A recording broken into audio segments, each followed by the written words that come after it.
Hello and welcome, everyone. I'm Mel White from Classic Exhibits. Today, I have the honor of speaking with Jessica Sibila, who's the owner of Jessica Sibila Consulting and the executive director of the Exhibitor Advocate.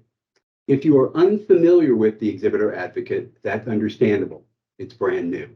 However, the professionals spearheading the association have been championing the rights of exhibitors for many years. For anyone who's worked in the exhibit industry or participated in trade shows, you know it can be complicated, confusing, and often opaque, especially to exhibitors. They don't always know their rights or how to dispute charges or even propose changes to a show. Collectively, they have the largest financial commitment to the success of a trade show, but often the least amount of influence on how it's priced, managed, and marketed. Jessica and her colleagues are on a mission to change that. Thank you for being here today, Jessica. It's my pleasure. Thanks for having me. All right, let's start with the easy one. What is the Exhibitor Advocate? Yeah, Mel, like you mentioned, it is a newly formed nonprofit association that is dedicated to amplifying the voice of exhibitors.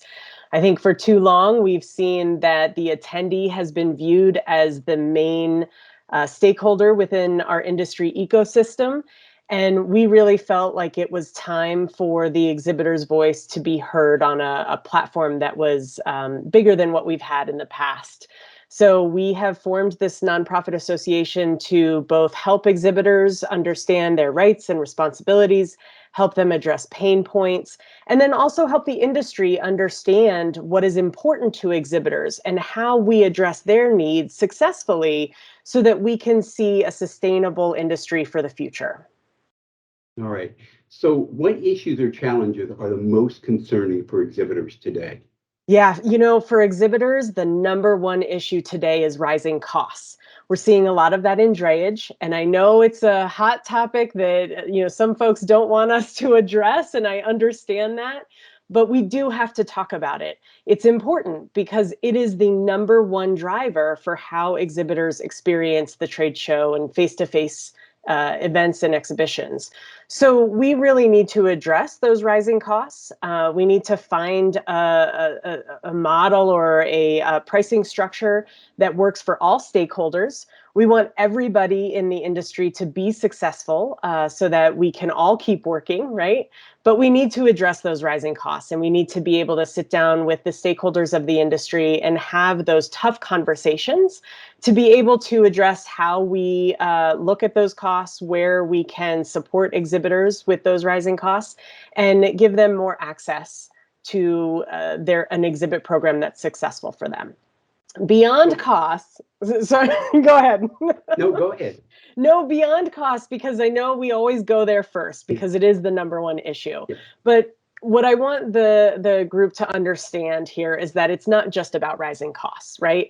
We also have concerns about data access and making sure that exhibitors have equitable access to contact information and data for the attendees that are going to these shows. We want to be able to accurately and effectively measure our ROI on these events. And being able to have access to the data allows us to better do that. So there's a lot more issues than just cost that we want to educate the industry on how to best address those challenges so that we can all be successful. So how does the Exhibitor Advocate support exhibitors in addressing those challenges? Yeah, so a couple of things. We will be putting out content, custom data and research that will help stakeholders within the industry understand what the exhibitor needs and how to address those. We will be promoting best practices within the industry so that the stakeholders can understand how we view best practices in the industry. And then we'll be supporting exhibitors with expert advice and these resources and tools that will help them better manage their budgets for their trade shows.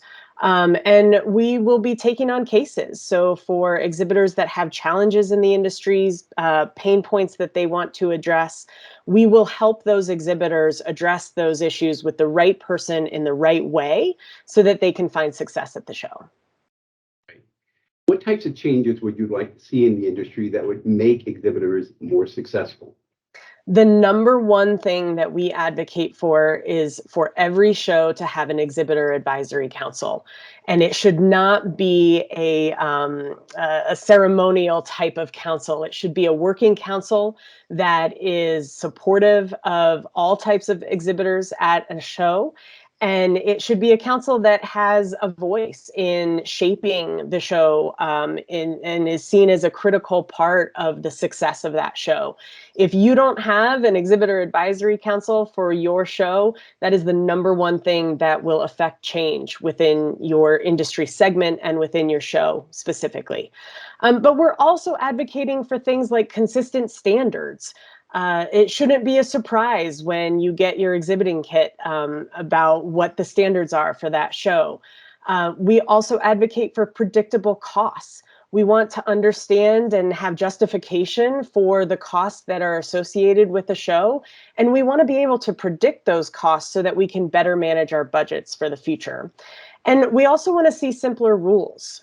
Sometimes I think, especially for more junior exhibit managers, it's very confusing to understand why I can and can't do this, and what's right and wrong, and what am I going to get charged for, and what am I not. If the rules were simpler to understand and the exhibit kits were put out sooner with very clear rules for folks, I think we would have a much better experience from an exhibitor standpoint. So Jessica, talk about show organizers and associations that you feel are doing it right. Yeah. One of our members worked with NAB, the National Association of Broadcasters, and they did an incredible job addressing drayage challenges at their show. Our member worked with them to really dig into the challenges that the exhibitors were having, not only on cost, but on a number of different levels.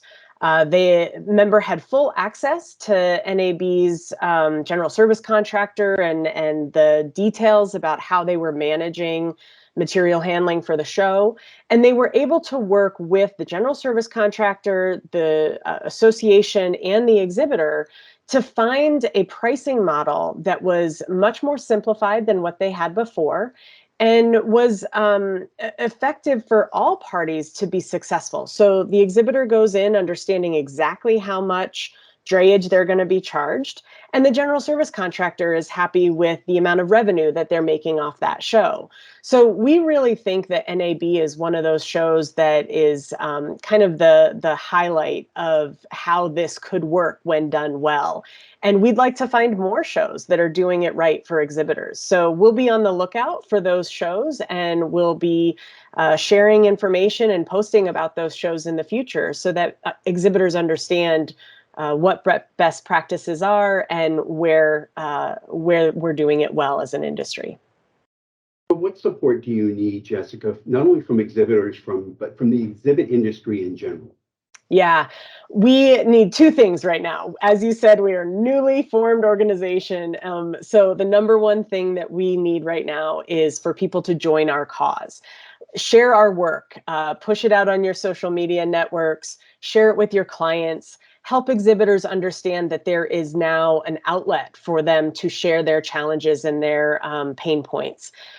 We have a website, exhibitoradvocacy.com. So we recommend everyone goes to that website.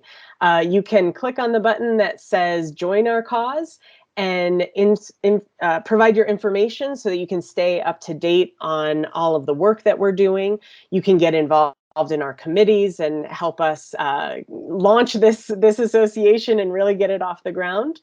And then the other thing that we need is sponsorships and donors. So for those folks in the industry that support our work, that want to see the exhibitor voice be heard, we do need sponsorships and donations right now. So there is also a donation button on that same exhibitoradvocacy.com website. And you can donate to GoFundMe to get our organization some operating expenses that will help us market ourselves, help us share the word with our potential membership, and be able to manage the operating costs that come with managing an association. Well, thank you, Jessica. What you're doing is just amazing. Every single group within the exhibit industry has their own advocacy group. with the exception of an exhibitor. So what you're That's right. doing is just so special and so important, especially as we come out of the pandemic and the exhibitors really need to assert their rights and have more predictability and really have a bigger piece of the ability to make change happen within the existing industry itself. All right. That's right. So again, Jessica, how can they reach you and how can they contact the group, the Exhibitor Advocate Group? Yes, exhibitoradvocacy.com. And then you can also follow us on LinkedIn and Twitter at The Exhibitor Advocate. All right. Thanks, Jessica. Thank you so much, Mel.